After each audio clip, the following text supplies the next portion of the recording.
Olá, minhas amigas, olá, meus amigos, sejam mais uma vez bem-vindos a esse canal de estudos, de pesquisas, o canal Alô Catio, destinado a quem deseja se aprofundar nos mistérios que subjazem, que se ocultam nas escrituras sagradas da humanidade, de todos os tempos, de todos os povos. A nossa base fundamental, como nós sempre dizemos aqui, é este livro, A Mensagem Reencontrada ou O Relógio da Noite e do Dia de Deus, escrito pelo pintor, poeta e alquimista francês do século XX, Louis Catio. Obra sapiencial, no sentido mais antigo dessa palavra, e também um texto oracular que se consulta com a ajuda de uma espátula, por exemplo, de um marcador, e colocando a sua ponta ao acaso dentro do livro, se obtém uma resposta, uma orientação e, pouco a pouco, uma instrução muito profunda. Nesse vídeo de hoje, nós vamos falar dos mistérios da tradição cristã, tão ignorados atualmente pela maioria dos seus devotos, assim como, isso é triste de dizer, por muitos dos seus sacerdotes. E a base dessa apresentação vai ser novamente um capítulo do Livro de Adão, obra que infelizmente ainda não foi traduzida em português, de modo que nós vamos utilizar essa versão espanhola. El Libro de Adán, uma coletânea de textos, de comentários escritos por Carlos del Tillo, o nome hispanizado de Charles Dugworth, que com seu irmão Emmanuel Dugworth foi contemporâneo, foi amigo de Louis Catio e pioneiro no reconhecimento do que significava aquela mensagem reencontrada que no seu tempo, isto é, em meados do século XX, estava vindo à luz. E é a partir da mensagem reencontrada e das buscas estimuladas, suscitadas por essa obra, que Carlos del Tillo vai nos falar daquilo que ele e muitos outros chamam de tradição cristã. E ele começa explicando a diferença entre duas palavras muito utilizadas, muito conhecidas em estudos filosóficos e espirituais: exoterismo e esoterismo. Ele vai dizer que o exoterismo, de qualquer linhagem espiritual, cristianismo, islamismo, enfim, budismo, o exoterismo se ocupa do aspecto exterior daquela doutrina. A raiz dessa palavra, exoterismo, é o termo grego exo, E-X-O, que justamente significa exterior. Ou seja, exoterismo é o conjunto de textos, rituais, prescrições, imagens, símbolos, figuras que são ensinadas publicamente. O exoterismo representa, portanto, a igreja exterior. Já o esoterismo diz respeito ao significado interior, oculto, de uma determinada linha espiritual. A palavra também tem uma origem grega, vem de eso, E-S-O, que quer dizer interior. Ou seja, o esoterismo diz respeito à igreja interior, ou se quisermos definir de outro modo, a escola interior. De fato, se o exoterismo está ao alcance de todos, o esoterismo é oculto, está velado, porque constitui o mistério interior, um segredo. E essa palavra, segredo, vem a propósito, porque o esoterismo trata da experimentação pessoal e secreta do conteúdo do exoterismo. Então é fácil entender que o esoterismo nunca pode ser algo público. na mensagem encontrada, podemos ler exatamente o mesmo ensinamento no capítulo ou livro 28. Eu já comentei que os capítulos, os livros, os capítulos da mensagem encontrada se chamam livros, né? Então, no livro, no capítulo 28, versículo 44, linha. Vamos lá. 28, a gente vai lá no livro 28, 44, linha. Então, o que a gente lê lá? O seguinte: todos podem entrar na igreja de Deus, mas nem todos podem entrar na escola de Deus. Então, se é assim, nós precisamos perguntar como é que se dá a relação natural entre essa faceta exterior e o mistério interior, ou, se vocês preferirem, entre o exoterismo e o esoterismo. E isso acontece quando o culto exterior é um reflexo exato do mistério interior, do mistério esotérico.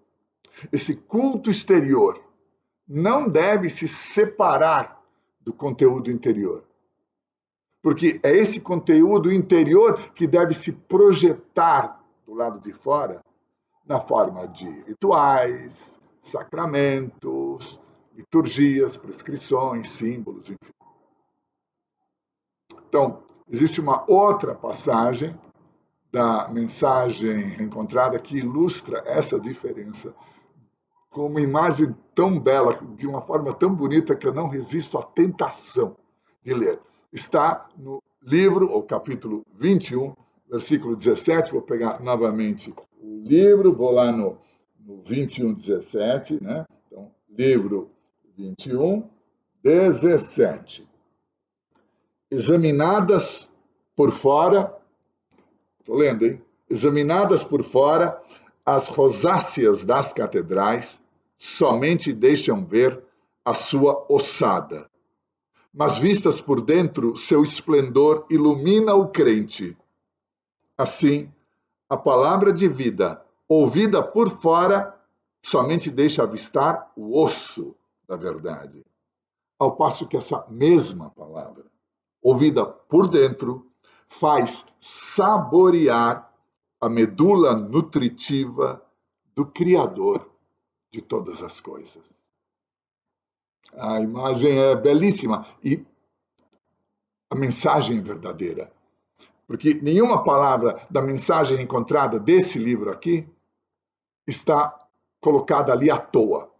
Quando lemos saborear a medula nutritiva, nós podemos nos lembrar que as palavras sabor e saber são etimologicamente aparentadas, vêm da mesma raiz. Esse sabor de dentro constitui a medula, o cerne de uma doutrina espiritual. Portanto, se uma igreja exterior perde a sua escola interior, na qual se transmite o mistério oculto, isto é, o sentido real e palpável da doutrina que é ensinada, essa igreja, digamos assim, perde o seu saber e, pouco a pouco, se converte numa religião humana, ou seja, social, histórica, moral. Finalmente, vira um culto fariseu. Não preciso dar exemplos, basta olhar com atenção em volta. Outra coisa que acontece, num caso desses, é que os ritos, as imagens, os símbolos vão sendo alterados, modificados. Porque a referência exata de cada um deles vai sendo esquecida. Vai se esquecendo ao que exatamente eles se referem. E é por isso que a igreja exterior, que perpetua a fé, a revelação divina, deveria permanecer fiel àqueles que no seu seio conhecem e possuem o sentido oculto. E podem, portanto, transmitir esse saber, essa gnose. Assim nós podemos ver que o culto exterior e a escola interior necessitam um do outro.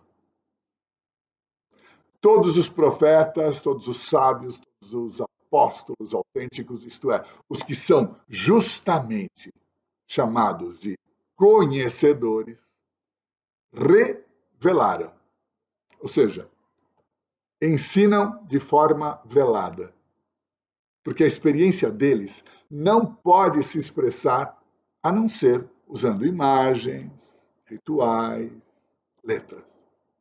Em suma, é algo que primeiro se experimenta interiormente e depois se revela exteriormente. E não é nenhum acaso que esse verbo indique algo oculto, algo velado, que é exemplificado com palavras que falam da coisa, como é chamada pelos cabalistas. Palavras que, ao mesmo tempo que apresentam essa coisa, também a escondem, isto é, a revelam, voltam a velar. Essa é a limitação da linguagem desse mundo, quando aborda, quando fala de algo que não pertence a esse mundo. E, portanto, precisa sempre usar símbolos, parábolas, fábulas, mitos. Por isso, para citar novamente a tradição hebraica, quem conhece fala daquilo a que essa coisa se parece.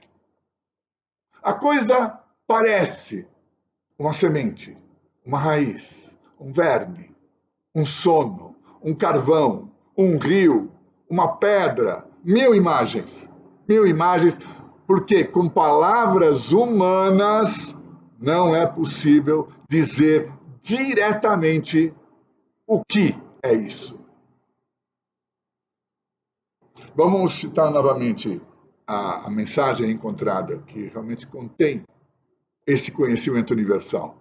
Livro 38, versículo 59, linha, onde essa impossibilidade radical está sintetizada. Vamos ver. 38, 59, linha, diz o seguinte. Aqui está. As coisas dizem a palavra. A palavra perdida dos maçons está dentro de nós. As coisas dizem a palavra, mas a palavra não é dita pelas coisas. As palavras dizem a coisa dos cabalistas. Mas a coisa não é dita pelas palavras. Então, é preciso usar o símbolo, é preciso usar a imagem, é preciso usar o rito, o mito, a liturgia, para tentar dar uma ideia, tentar se aproximar. Portanto, o comentário do Carlos Del Tillo, aqui no livro de Adão, é exato. Ele diz que é possível entender, pensando nisso, que é possível entender por quê tentar explicar o esoterismo sem tê-lo experimentado, na verdade é um contrassenso. Porque é pretender falar desde fora do de dentro, sem tê-lo penetrado. O esoterismo, prossegue lá o Carlos Del Tillo, o esoterismo é um mistério que só pode ser conhecido entrando nele. E essa palavra, mistério, vem do grego também. Mysterion e mistes significam, respectivamente, iniciação, iniciado. Ou seja, só é possível penetrar no mistério mediante uma iniciação. A iniciação verdadeira, a intervenção divina, a bênção que, por assim dizer, afasta o que está encoberto. E afastar o que está encoberto é o sentido etimológico exato da palavra grega apocalipse, que é muitas vezes traduzida por revelação. É preciso uma revelação. É algo que é revelado. Só Deus pode fazer isso. Só Deus pode revelar ao buscador piedoso o sentido último, oculto, hermético, se vocês preferirem, das fábulas, dos ritos, das parábolas, dos mitos, das liturgias ou dos textos sagrados. É por isso que as análises históricas, sociais, linguísticas, psicológicas, enfim, são tão evidentemente incapazes e insuficientes para fazer isso. Por quê?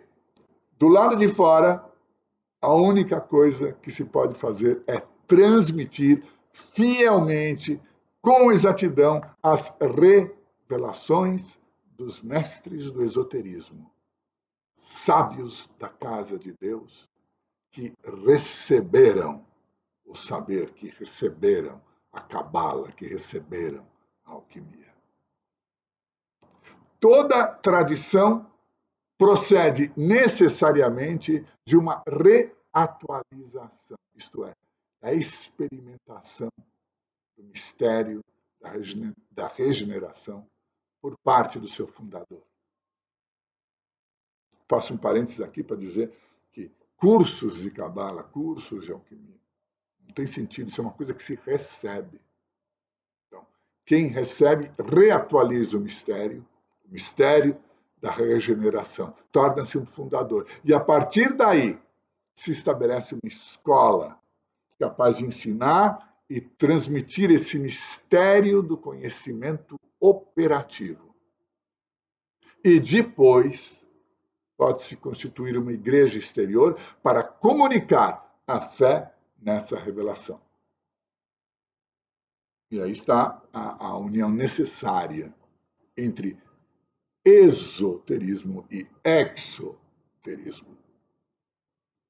A história inicial do cristianismo não é outra, porque, a princípio, essa nova religião, que aparecia no Império Romano, se constituiu como um culto mistérico, a exemplo de outros que existiam na época, dedicados a Dioniso, a Orfeu, a Mitra. É só a partir do século IV da nossa era que o cristianismo se torna uma religião social, aberta a todos. Eu faço um parênteses pessoal aqui para dizer que esse parentesco do cristianismo primitivo, com os cultos mistéricos, ainda pode ser testemunhado, por exemplo, na Basílica de São Clemente a Laterano, em Roma, uma basílica milenar, que ela oferece, porque ela oferece aos visitantes a possibilidade de descer nos níveis subterrâneos das suas escavações arqueológicas. E você vai descendo e lá é possível encontrar, constatar que ela foi erguida sobre um antigo mitreu, uma sala devocional dos seguidores da religião mistérica de Mitra. E tem coisas parecidas aqui na América Latina, como o convento de Santo Domingo, em Cusco, no Peru, que foi levantado em cima dos fundamentos do Templo do Sol dos Incas. Mas vamos voltar ao nosso texto. A mensagem reencontrada, que, como eu disse, é um livro sapiencial, e que, no versículo 43 daquele livro 28, que eu já mencionei, né? Eu mencionei o versículo 44. No 43, ele diz o seguinte: a revelação da salvação de Deus comporta uma igreja para perpetuá-la e uma escola para ensiná-la. E uma não pode ir sem a outra, sob a pena do desaparecimento final das duas. E essa advertência lembra que quando no seio desse conjunto formado pela união da escola interior com a igreja exterior. Quando, no seio desse conjunto, a transmissão do mistério é interrompida, acontece uma degeneração progressiva. O contrário do que devia acontecer, né? A regeneração. Acontece uma degeneração. A igreja exterior é desprovida do seu conteúdo vivo e a tradição se cristaliza num moralismo, com muitas exortações bem intencionadas ao bom comportamento, ao comportamento moral, ao comportamento ético, mas pouca ou nenhuma realização efetiva, operativa, real. Nós temos que entender bem isso, hein? Essa diferença, porque é claro que é positivo, é necessário ser ético e moral. Caso contrário, as coisas são ainda piores do que já são. Mas nós temos que lembrar também que nem a ética, nem a moral são capazes, por si só, de regenerar o homem, isto é, de lhe devolver a imortalidade perdida. E é por isso, diz o Carlos Del Tilo, que Jesus, o renovador do mistério da gnose, acusava aqueles que ele chamava de nomikoi, isto é, doutores da lei, da Torá, que interpretavam a Torá, livro sagrado do judaísmo, de forma puramente exotérica. Então, ele acusava esses de ter perdido o verdadeiro conhecimento. Como a gente pode ler no Evangelho de Lucas. Deixa eu ver se eu tenho um evangelho aqui. Evangelho de Lucas 11:52. Será que eu tenho aqui? Evangelho de Lucas, vamos ver. Mateus, Marcos, Lucas. Lucas 11:52. A gente vai lá. Né? Evangelho de Lucas. Aqui. Né? Ai de vós, doutores da lei, que vos tendes apoderado da chave da gnose, vós mesmos não entrastes, e os que iam entrar os impedistes. É o que está escrito aqui. Aqui está escrito: se apoderaram da chave do conhecimento. Em outros exemplares da Bíblia, outras traduções, está escrito da chave da ciência. É interessante notar essas variações, né, dos evangelhos, essas traduções. Os evangelhos foram escritos em grego originalmente. Né? Na versão aparece conhecimento, aparece ciência, mas é evidente que se refere ao saber oculto, isto é, a gnose. E, como consequência disso, a letra, por assim dizer, suplantou o espírito, suplantou a tradição oral, e essa interpretação literalista, essa interpretação rígida da Escritura, substituiu a palavra viva transmitida pelos profetas. E é do sentido profundo dessa gnose esquecida que nós vamos falar no vídeo que vai dar sequência a esse aqui. Antes de encerrar, eu vou abrir o livro ao acaso, sem saber o que é que vai se apresentar. Vamos ver.